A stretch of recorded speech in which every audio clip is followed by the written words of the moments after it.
크립토토마토 여러분들께 인사를 드리고 있습니다. 오늘 미국 6월 소비자 물가 지수가 5.4% 상승하면서 인플레이션 압력이 강화됐다는 소식이 나왔었죠. 그러면서 미국 달러는 강세를 보이기 시작했고 미국 증시 같은 경우는 약간 주춤거리는 모습이 보여지고 있습니다.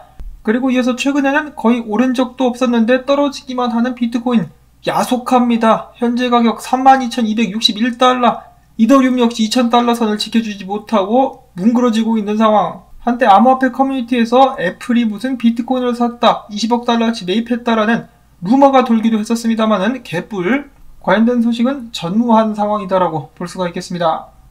자, 아무튼 미국의 인플레이션율이 가중되고 있는 가운데 바이든 대통령은 조만간에 미국의 6,700만 명을 대상으로 월 30만원, 이게 각 가정당 30만원이 아니라 이 아이들 숫자마다 한 명당 300달러씩 지급하게 될 것이라고 했죠. 이번 주부터 시작이 될 것 같은데요. 이 부모들은 일을 하지 않아도 아이들만 있으면 돈을 받게 된다라고 합니다.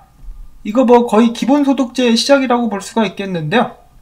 생산을 하면서 소비가 늘어나야 경제가 발전을 하는데 생산은 없이 소비만 잔뜩 늘려버리면은 인플레이션 더욱더 악화될 수밖에 없겠죠. 전 세계가 그냥 난립니다. 이어서 국내 뉴스 보도록 하겠습니다. 자, 금융위원장 은성수씨 최근에 암호화폐 관련된 굉장히 강경한 모습들만을 보여주었었는데요. 그래도 최근에는 약간 누그러진 듯한 발언을 하기도 했다고 합니다. 이전까지만 해도 암호화폐 거래에 관련된 불법 행위가 일어나면은 은행들이 전부 다 책임을 지게 만들겠다라고 이야기를 했었으나 최근에는 불법 행위가 일어난다 할지라도 은행이 제때 신고만 한다면은 은행들에게는 큰 피해가 없을 것, 그들에게 책임을 묻지 않을 것이다 라고 발언을 하기도 했다고 합니다. 은행들은 한숨 돌릴 수 있겠죠. 그러면서 그는 지금 현재 가상자산 법안을 검토 중에 있으며 또한 암호화폐 578개를 작업 중이다. 여기서 작업 중이란 말은 검토하고 있다는 것이겠죠. 어떤 코인이 위험성이 어느 정도이고 그런 것들을 가려대고 있는 것 같습니다. 그러면서 그는 덧붙이기를 해외에 있는 암호화폐 거래소들 같은 경우 국내 고객들에게 서비스를 계속하려면 국내에서 등록을 해야 된다라고 밝혔고 해외 거래소들에 직접 서한을 보내가지고 영업 여부를 명확히 밝히도록 할 것이라고 이야기를 했습니다. 자, 과연 해외 거래소들 중 몇 개에서 적극적으로 한국 정부에 협조하면서 등록도 하고 세금도 내게 될 것인지 기다려 보도록 하죠. 다음으로 이런 소식도 나왔었는데요. 한국에서도 비트코인 ETF 나오나 여야 함께 힘을 합쳐가지고 관련된 법안을 발의하기로 결정을 했다고 합니다.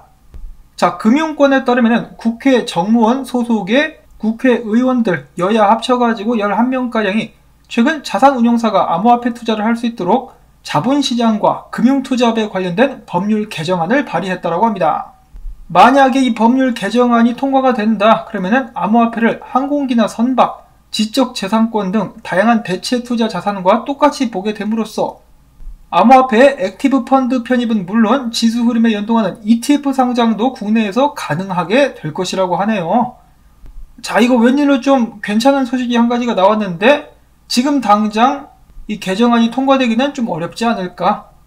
왜냐하면 ETF 같은 경우는 국내에서는 먼저 나서지는 않을 것 같죠. 이제 미국에서 통과가 된다면 그거 가만히 지켜보고 있다가 괜찮다 싶으면 그때 따라가게 되지 않을까라고 예측을 해볼 수가 있기 때문에 지금 당장 통과되기에는 좀 무리가 있지 않을까라고 예상을 해봅니다. 그래도 굉장히 좋은 시도라고 볼 수가 있겠고, 한편 미국의 디지털 자산 전문 투자 운용사인 월셔 피닉스의 창업자는 비트코인 ETF 같은 경우는 내년에도 어려울 것 같다라고 의견을 밝히기도 했었다고 합니다. 비트코인 가격이 좀만 더 안정적으로 유지가 되었었으면 좀 더 나은 결과를 기대해 볼 수도 있지 않았었을까. 자, 근데 뭐 당연히 이 사람이 결정하는 게 아니죠. 그렇기 때문에 좀 더 기다려봐도 괜찮을 것 같다라는 생각을 해보고, 다음으로는 그레이스케일이 미국에서 가장 오래된 은행인 BNY 멜론과 제휴를 맺고 앞으로 그레이스케일의 비트코인 트러스트를 위한 펀드 회계와 관리를 제공하게 될 것이라고 합니다. 그리고 만약에 그레이스케일의 ETF가 승인이 된다 그러면 마찬가지로 그에 맞춰서 BNY 멜론이 그레이스케일을 지원하게 될 것이라고 하네요.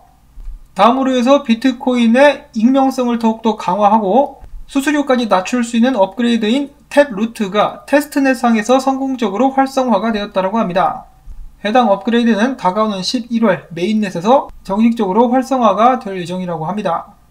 그 다음에 계속해서 비트코인에 관련된 긍정적인 지표들을 알려주고 있는 글래스노드, 이번에는 막대한 비트코인이 거래소 외부로 이동을 했다. 즉 거래소에서 밖으로 빠져나갔다라는 정보를 공유를 해주었는데요.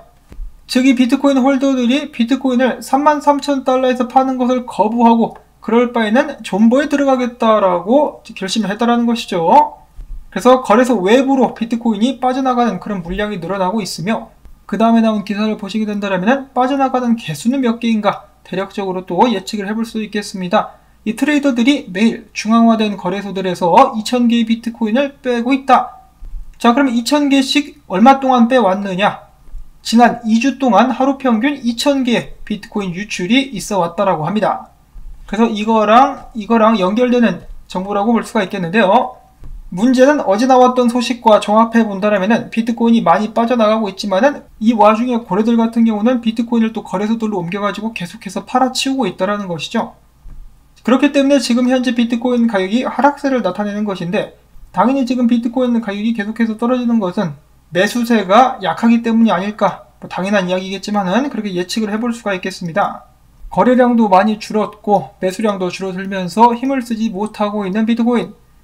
자, 한편 이 고래들이 들고 있는 비트코인 보유량 같은 경우는 어마어마하다라고 하는데요. 비트코인 100개에서 10,000개 사이를 보유한 고래들이 총 들고 있는 비트코인 숫자는 무려 1,180만 개가량이라고 합니다. 엄청난 숫자인데 이 물량에 있어서는 탈중앙화가 아직까지도 잘 이루어진 것 같지는 않다. 고래들의 명치를 세게 때려가지고 비트코인을 좀 토해내게 할 수 있으면 좋겠습니다. 물론 그렇다라고 해가지고 거래소에다가 내다 팔면 안 되겠죠.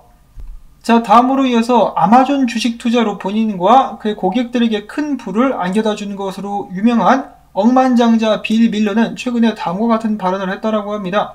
비트코인은 2008년도 금융위기 때 정부의 지배와 조작에서 벗어나기 위한 자유를 위해 디자인된 것으로서 인플레이션에 대응할 수 있는 최종 자산이다. 그러면서 그는 밝히기를 그는 아마존 주식보다 지금 비트코인을 더욱더 많이 들고 있다라고 하네요. 부디 빌 밀러 씨의 예측이 맞아주면서 지금 비트코인 들고 있는 사람들이 나중에 크게 흥하게 될 수 있기를 바라봅니다. 다음으로 해서 비트코인 분석 몇 가지 보도록 하겠는데요. 많은 사람들이 2만 달러를 외치고 있는 가운데 비트코인은 위기를 맞이하고 있습니다. 지금 보시면은 비트코인이 주봉 기준으로 전에 계속해서 떨어졌을 때 그래도 어느 정도는 말아 올리면서 몸통이 위에서 마감되는 그런 모습을 보여줬었는데 최근에는 반등세가 약해지면서 이 몸통이 아래로 내려오고 있습니다. 마치 살이 쪄가지고 뱃살이 축 처지고 있는 듯한 그런 모습이 보여지고 있는데요. 중요 지지선이라고 볼 수가 있겠는 32,192달러에 접근하고 있는 비트코인. 당연한 이야기겠지만은 여기가 중요 지지선이기 때문에 다가올수록 좋지 않습니다. 그리고 몸통이 이 밑에서 마감이 된다. 그러면은 이전 저점보다 더 낮은 저점을 기록해버리고 말게 되는 것이죠. 지지선도 그렇고 저항선도 마찬가지인데 계속해서 두드릴수록 약해질 수밖에 없겠죠. 계속해서 안타까운 모습이 연출되고 있는 비트코인. 힘을 좀 내줄 수 있으면 좋겠는데 유명 분석가 중에 마이클 반데 포페라고 있죠. 이 사람은 참고로 며칠 전에 많은 사람들이 지금 우려하고 있는 그레이스케일 물량 언락에도 불구하고 비트코인이 이번 주에 38,000달러 선에서 거래되더라도 놀라지 않을 것이다 라면서 비트코인의 상승을 예측했었는데 지금 분위기로 봤을 때는 그다지 녹록치 않아 보입니다. 특히 여기서 미국 증시가 더 떨어지게 된다면 비트코인의 하방 압력도 가중되지 않을까 싶어요. 그 다음에는 제가 돌아다니다가 이 제니라는 분석가가 이 분석을 해놓은 비트코인 사이클이 있어가지고 잠깐 가지고 와봤는데요. 과거 사이클들과 비교를 해봤을 때 지금 아직 상승을 해야 되는 사이클 안에 있는 것이 맞다라고 합니다. 그래서 이 사람이 봤을 때 프랙탈을 적용을 시켜봤었더니 비트코인이 일단 떨어집니다. 일단 떨어지는데 2만 달러 근방까지 떨어졌다가 다시 한번 솟아오르게 되지 않을까.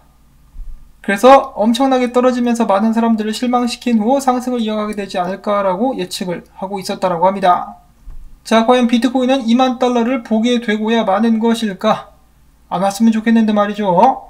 그런데 혹시 떨어질 수 있으니까 지금부터 쌈짓돈을 열심히 모아보도록 하겠습니다. 다음으로는 기타 소식들도 알아보도록 하겠는데요.